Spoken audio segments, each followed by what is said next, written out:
All right, so for my presentation topic, I decided to do Jews in the Midwest. So, to introduce the topic, movement of Jews in the Midwest began in the early 19th century, and they migrated from Europe, specifically Germany and Poland. And then, according to an article written by Unpacked, Jewish communities flourished in the mid 1800s, and between 1850 and 1870, it increased by more than 1,000%. And they were spread out through all of the Americas, but in the Midwest in particular, the highest population was in Chicago. So I thought I'd start off by just talking about like the early Jewish life in the Americas, as I feel like that's important to understand just like their lives in the Midwest. So the U.S. was one of the first countries in the world to give Jews equal rights, and they fled to America to escape anti-Semitism and to seek those equal rights in America. And when they got to Americas, they helped to shift politics and economics of America, like leading protests. Uh, and they helped to change worker conditions in the sweatshops. Uh, they also shifted what it meant to be Jewish with the American Reform movement, like we were talking about in our past weeks of classes. And according to an article written by Unpacked, conservative Jews embraced the rituals of the Torah but remained open to innovations in Jewish law and often ignored non-Torah sources such as the Talmud. And so yes, the next thing I thought I'd touch on was the just how strong Jewish connection is in the Americas. And Jewish Jewish communities are known for being tight knit as they're connected by their faith and their background. According to Pew Research, most Jewish Americans feel a sense of belonging to Jewish people and a responsibility for fellow Jews in need. And they also another in the same article from Pew Research, 3 in 10 Jews say all or most of their close friends are Jewish. So I just thought this was important to highlight, just to show like how uh, like tight knit Jewish communities are in Americas before getting into the Midwest. And then I just thought do one more slide to show this with just some of the demographics of Jews in America. And according to the Pew Research Center, only 1 in 10 Jewish adults live in the Midwest. And of the Jewish population in America, 11% of religious Jews are in the Midwest, and then 9% of the non-religious Jews are also in the Midwest in America. So yeah, so now I'm going to start getting to the states. I'm not going to touch all the states as I don't believe it's super necessary because not all of the states have a high population. So I just try to pick the ones that I thought would be relevant to talk about. Uh, so I want to start with Illinois because they have the highest Jewish population in the Midwest. And Jews, they first settled in Chicago in the 1830s. And one of the first waves of Jewish immigration was in the 1870s, which also saw over 40 synagogues being opened. And then in 1930, there was about 275 Jews just in Chicago alone. But there was also some in like suburban communities like Oak Park, Evanston, and Highland Park.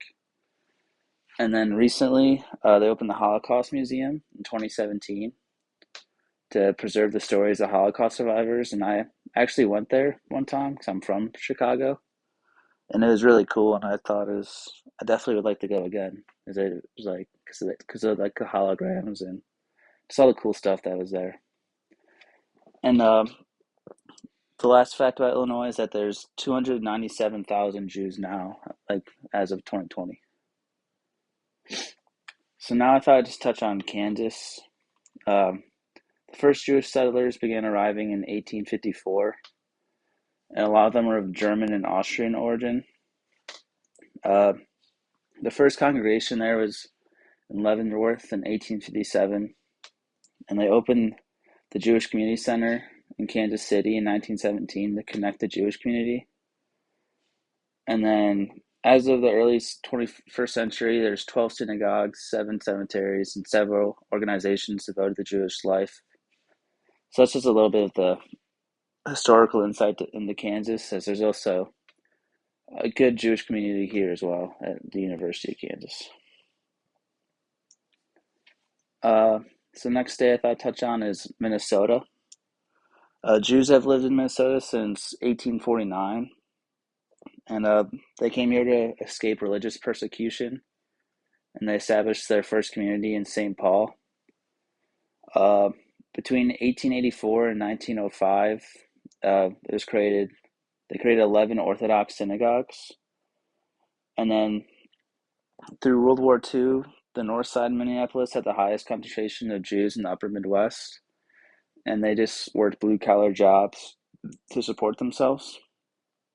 And then there's a third wave of Jewish immigration in 1971 from the Soviet Union, and they kind of just migrated into like the Twin Cities and Duluth, as the Jewish population is today. So yeah, the next state is I'm touching on is Ohio. The Jews migrated from England to Ohio in 1817, and the first Jewish congregation was established in 1824. Uh, by 1850, they had six congregations, four in Cincinnati and two in Cleveland.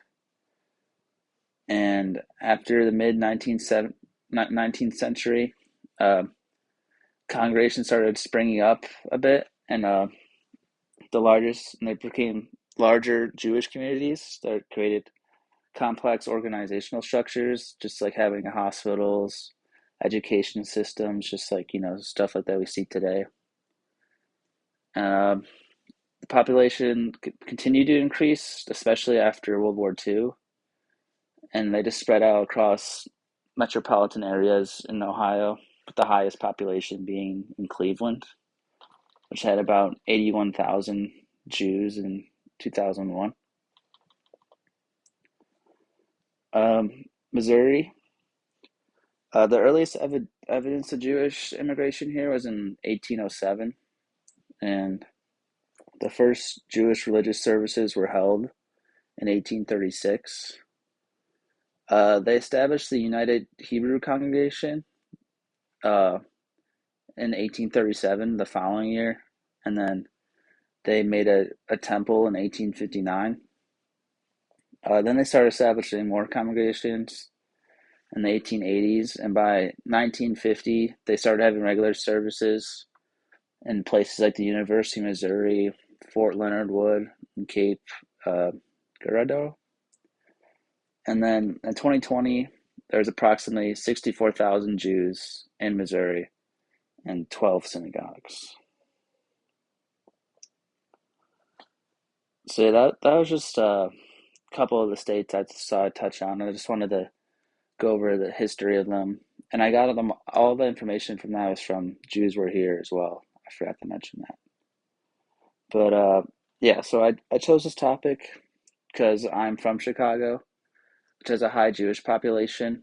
So I just thought it'd be kind of fun to research the Jews in the Midwest and all the history of them and stuff like that. And uh, I've also been surrounded by Jewish culture, as some of my classmates in Chicago are Jewish and learned about it in school. And I was just interested to see the demographics and history of Midwest Jews. And then my suggestions for discussion is how does being Jewish in the Midwest differ from being Jewish on the coast? Uh, can secular Jewish identity survive without large population centers? What lessons can other minority groups learn from Midwest Jewish experiences? And then this is my bibliography.